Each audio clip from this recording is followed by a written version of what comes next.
let's start off with, for those who aren't aware of the Kraken Octopus relationship and what it is and, what this actually is all about, could you give us a little description of Kraken as a business? Absolutely. So Kraken is Octopus Energy's sort of revolutionary tech platform. It's built, it's an incredible kind of CRM, full operating system that is based on advanced, machine learning and AI, and basically enables utilities to do incredible things and streamline operations, making customer service really super easy for our agents, and also enables us to do things like optimize energy usage to the cheapest and greenest times, making it cheaper for end customers to kind of actually use energy and basically make the most of all the incredible appliances that are coming on right now, like EVs, heat pumps and smart thermometers and all that sort of stuff. So it's fantastic. And as a business, it's not that old, it's a fairly young business. I think I'll probably get into trouble for getting this wrong, but I believe it's 8 years now. Yeah. And in 8 years, Octopus Energy has literally gone from nothing to being, I think it's the UK's #1 electricity supplier. That's mental. Which is absolutely bonkers when you think about it. And likewise, Kraken, we are now globally sort of operating with about 60 million accounts on it. And that's, Octopus Energy only makes up a small amount of those. So you think about how much we've grown as well. And I think we started licensing it 2 years after Octopus Energy kind of launched. So that's a massive milestone in about 6 years. And we've got big plans for the future as well. That is absolutely amazing. We were saying before we started that I don't think I know many people in my social group that don't use Octopus and therefore your technology. It's true. It's kind of, I had a conversation with my mum and dad, trying to explain what Kraken does. And then I'm like, well, actually, you guys already use it. I'm like, inadvertently, you are actually already on Kraken. And they were like, what do you mean? And I was like, well, you're Octopus Energy customers. Fantastic. So, you've been using it for the last 4 years. And they were like, okay, that makes sense to us. So, but it is actually, I'm interested in your take on this, because to me it feels like perfect timing, because the cost of living crisis and the economy in the UK has obviously been rapidly changing, shall we say, and there's a massive amount of distrust in the traditional energy suppliers, and a lot of people have gone to Octopus because the tech makes it so easy and transparent, I think, is the key thing, to see how you're using your energy in the home and what it's costing you. So obviously it's an amazing product and bit of tech, but the timing feels exceptional. Yeah, and look, I mean, no one could necessarily foresee some of the issues that were going to cause these economic challenges, right? And especially with gas and everything. If only we could see into the future. But with the current challenges, actually, as you say, Kraken has become even more important, because our ability to kind of really react to current situations to do with the economy and the grid, and our ability to streamline energy usage and therefore reduce costs for consumers is kind of a critical point. So ultimately we market to utilities, but the end customer always ends up being you or I, who are actually trying to save money on our bills. So that's really, really key in terms of being able to pull those costs down for those consumers. Definitely. And let's actually recap on that, just to be completely clear, right? So most people listening to this will be familiar with Octopus. You market Kraken. Yes. So your B2B marketing, your customer... Correct. Yep. Yeah. So it's very much B2B marketing. And look, there are a sort of wide variety of customers that we talk to, the majority being sort of, your utilities. Now, depending on which country we're talking about, the utility might look very different. It might be vertically integrated in that it does everything from distribution to supply, or it might be more like Octopus Energy, where it's a retailer and you're actually just sort of doing the bit where you're talking to the customer and the billing. But, we also talk to asset owners. So, people, companies that are actually managing massive batteries or solar farms and helping them optimize the usage as well. And also traders, those who are actually optimizing those assets for revenue. So lots of different types of customers, but ultimately it's all B2B, and it's all really trying to help them forge the right path through the energy transition. This is really, really cool. And how do you, I guess, like, balance? Obviously your priority is to market to utilities and your B2B angle, but as you mentioned, the result for the end customer, the consumer on the street, right, is the ultimate goal. So how, within your marketing, within your strategy, how do you shout about the consumer benefits while still marketing to other businesses? How does that fit together?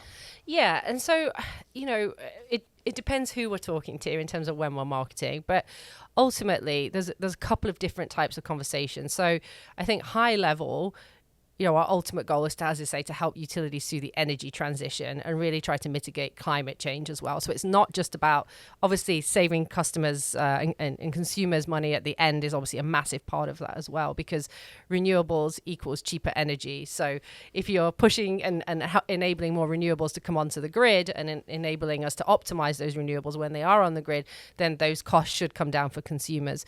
But really what we're trying to kind of market when we're talking to utilities is about how much better our software is, but in the way that it can do all these incredible things in a speed, agility, in a way that certainly the incumbent companies have not been able to do.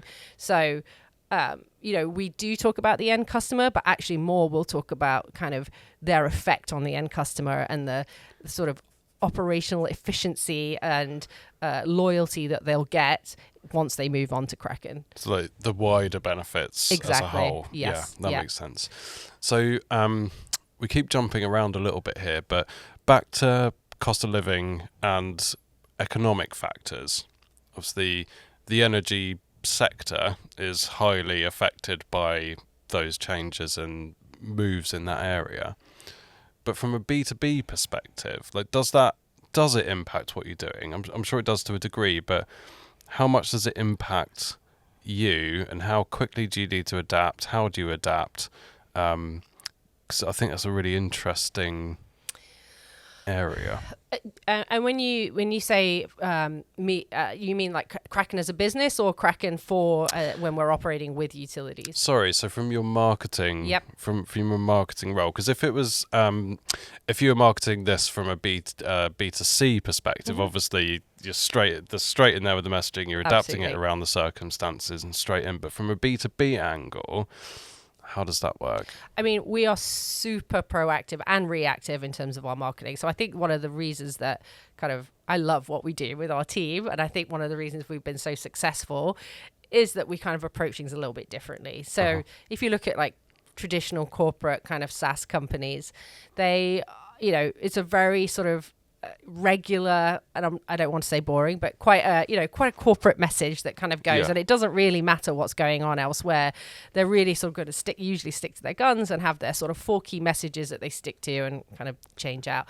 And I think one of the really nice things that how we market Kraken is that we do really react to what's going on, whether that be regulatory changes, economic changes, issues that utilities are facing in terms of customer numbers. We're able to really quickly sort of put together content and put out, incredible messages that really will resonate depending on what's happening at that time. So I think being super reactive and adaptive in your marketing is a key component of staying relevant, especially when things are changing so quickly like they are in this industry.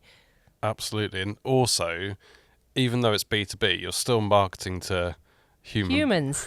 It's going to be one of my key points, right? So I think that's the thing, is I think often companies get sort of caught up in saying, well, we're a B2B business, so we need to talk to, businesses in this certain way, and it needs to sound very formulaic. No, ultimately, you're still trying to appeal to a human being. And obviously, if you've been an Octopus customer, then you understand the charm of the marketing and how incredibly transparent and human that is. And I think, I worked at Octopus Energy as the head of US marketing for a while, and I've really taken a lot of that to heart and hopefully brought that over with me to Kraken, in that, ultimately the messaging still needs to be human, and you need to be able to kind of really engage with your target customer in the same sort of way. Like, what are the issues that they're facing? What decisions do they need to make?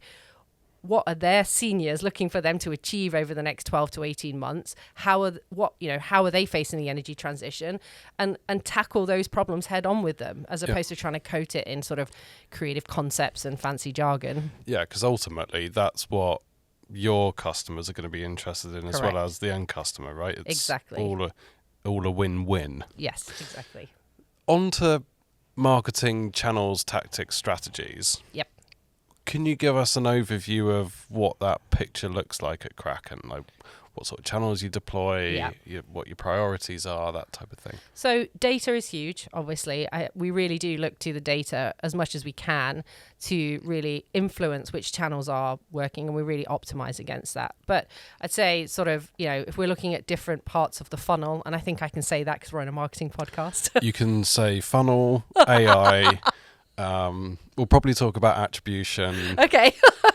Good, because normally if you say funnel, people will sort of like it, but I think I'm in safe hands. So, at the top of the funnel, we do multiple different things. And I think what's quite surprising for a lot of people is how much we invest in events. Okay.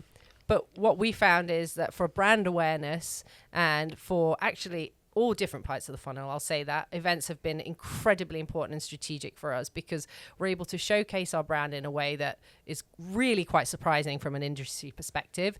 If you know anything about Octopus's brand, it's big and pink and purple, and Kraken is no different. We have our own brand, obviously, but we show up and we're loud, and we don't look like a corporate energy company or SaaS retailer. So that's, but also when we're at these events, let's say it's a big conference, we have a ton of information and different ways for companies to engage very deeply with our content and with our offering. So, we see everything from demos with, already warm targets all the way through to deals being made in meeting rooms. So really kind of important pieces of our strategy has been events, but that's top of the funnel mostly. And then content is king. I mean, I'm sure any marketer listening to this would probably agree, but I really feel strongly about kind of creating really relevant and, as I say, adaptive content. So really sort of reacting to what's going on in the markets, in the industry at the time, and really getting stuff out there, whether it's paid or earned, as quickly as you can so that you stay relevant.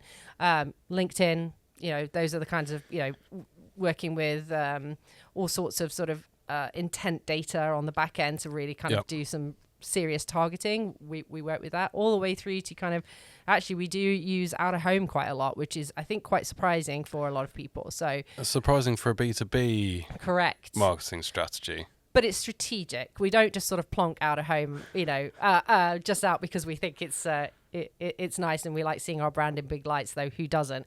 But we really center it around kind of our events, and when we know that there are going to be strategic and key decision makers in a specific place, then we'll sort of look to do out of home. Out of home's really interesting, and your strategic tactical example there is really cool. So are we talking about, let's say you're at a big event and you're doing kind of out of home, above the line type deployments around the venue? Yep.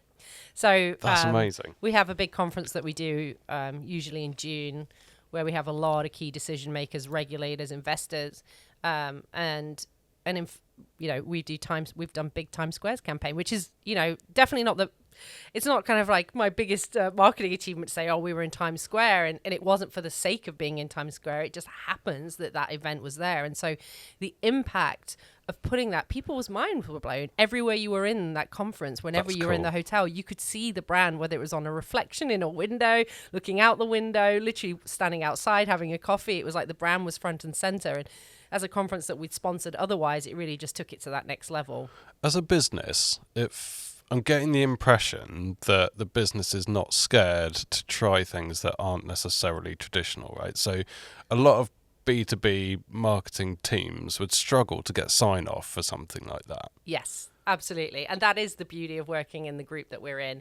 And, the vision of our global CEO, Greg Jackson, he's not afraid to try anything. And in fact, there are no kind of mistakes to be made. It's all just learning opportunities. And if something doesn't work, okay, well, what do we get out of it and how do we do it better next time?